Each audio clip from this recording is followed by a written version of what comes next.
Hey guys, what is going on?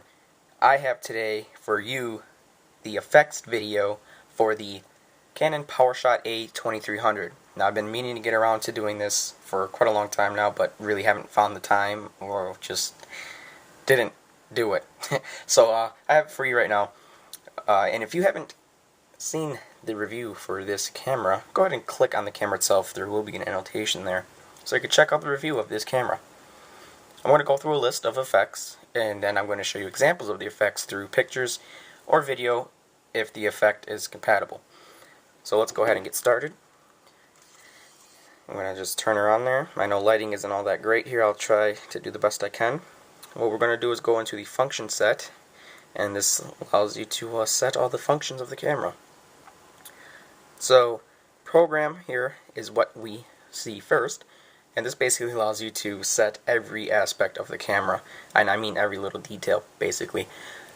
So you can really do anything, including the exposure, the ISO, the white balance, and as you can see here, it's changing there.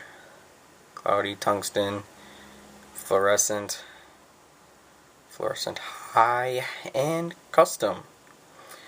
So then we got our burst mode, or single shot mode, continuous or single shot, burst, continuous, same thing, right? So basically what this does is allow you to choose your picture setting, your capture setting. Continuous is really good for sports because all you have to really do is hold down the picture and it will continuously take pictures. It's good. It's really good for sports. I've tried it. It's good. You have your self timer. I know this was a question in one of my videos. So you have your self timer here, you got 10 seconds, 2 seconds, and even a custom timer, which is pretty nice. So I'll go ahead and demonstrate that really quick. Push on the button, light flashes letting you know, my finger's off the button, and bam, take the picture by itself. It's pretty nice. So depending on how long you take the picture, or how long you set the timer, is when it will take the picture. So hitting the function setting again, let's go back into the menu, and this really, this part here, really allows you to do a lot with your picture quality. So basically, large is the highest, 16 megapixels, because this is a 16 megapixel camera. M1 is medium, which is 8 megapixels. M2 is 2 megapixels, and small is 0.3 megapixels, and widescreen. So really you can choose the quality of the pictures that you want to take. If you don't have really much space left, you might want to do a lower quality. So there you go, that's what that is. And we got your video quality setting. Now 720p is the highest. This is a 720p camera. And then you can choose 480, which is a lower quality. And I always recommend to use the highest quality for the best video. So let's go back up here to program.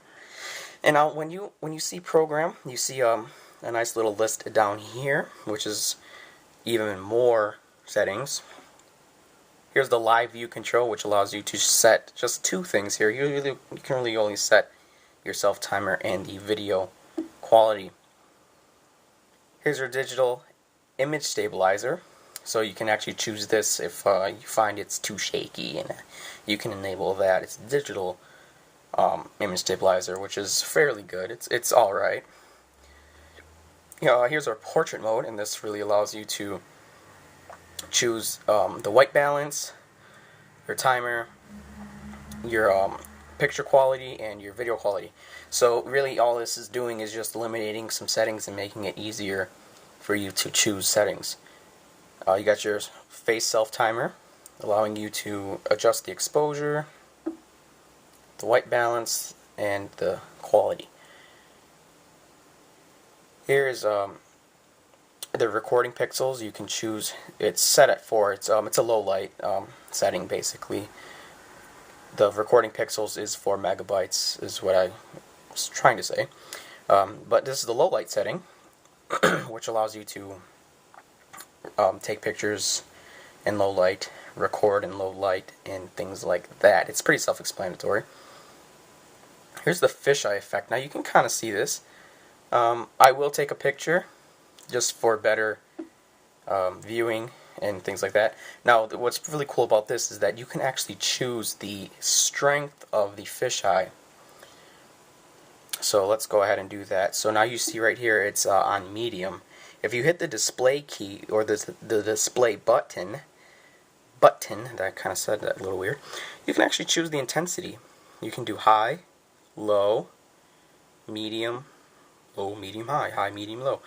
So which is really cool. And now this is not enabled for video recording. So no, you skaters out there, I know you guys like the fisheye look, but it's only for pictures. So I'm going to do 3 different pictures with 3 different intensities so you guys can see. And you should see that picture now.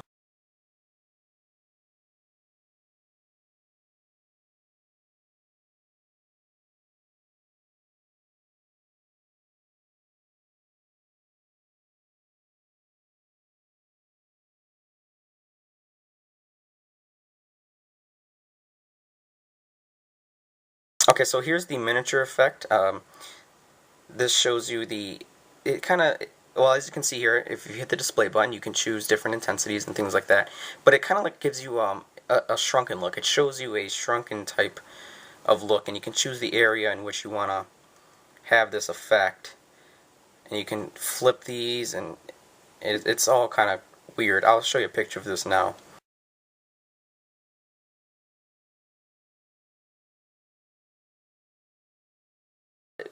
Hitting the menu key, you can also do a playback speed of 5, 10, and 20 times. So actually this is for video, so I will show you a video of that.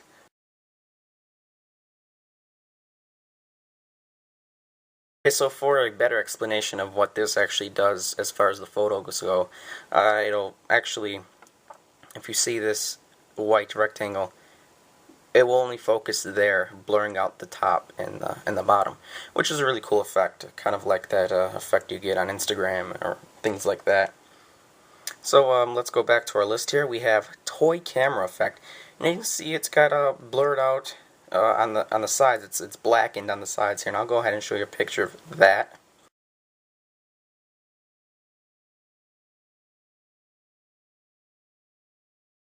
And note that the flash automatically gets set to auto. There's no changing the flash on that. That's just how it works. It just changes to auto, so beware, you're going to have a flash. Okay, so going further, we have monochrome. That really explains itself. I do have some pictures of monochrome. It's just black and white, and you can, I believe you can choose the intensity. Yes, you can. With the display, you can choose the intensity of the black and white. I will show you those now.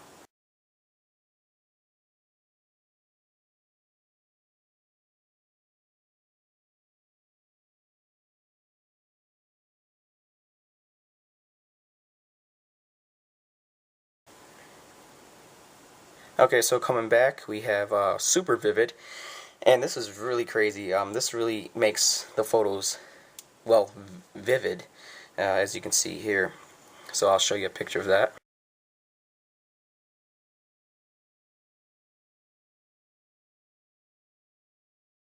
Okay, moving on, and with that last picture, and every picture that you've seen so far, except the black and white you've seen, I've been taking a picture of a Hawaiian Punch picture, and that's really just for color and things like that. I thought that'd be a good prop.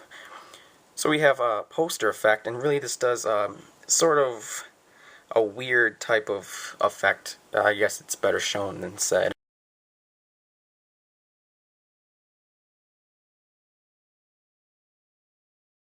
You'll notice that some areas are darkened, and then other areas it's the poster effect. So going on, we have snow, and this is for snowy areas. Well, it is snowing outside. I do have a picture, I believe, I could show you of this. This really just highlights the whites and things like that. It really brings out the whites in the pictures. If I don't see a picture, then I really don't have one. So fireworks really explains itself. I don't believe I have a picture of fireworks, but this really does just bring out the colors and the lights of the fireworks. It's really nice for that. Long shutter. Now what this does is you can choose the shutter speed, and the longer you go, the higher the number, the longer you go, and really this just overexposes the pictures and things like that. It's really kind of a crazy camera effect, and I'll show you that right now. I'll actually just do a preset of Let's just do the longest. Let's just say 15, because I'm not going to do a picture of every speed, so.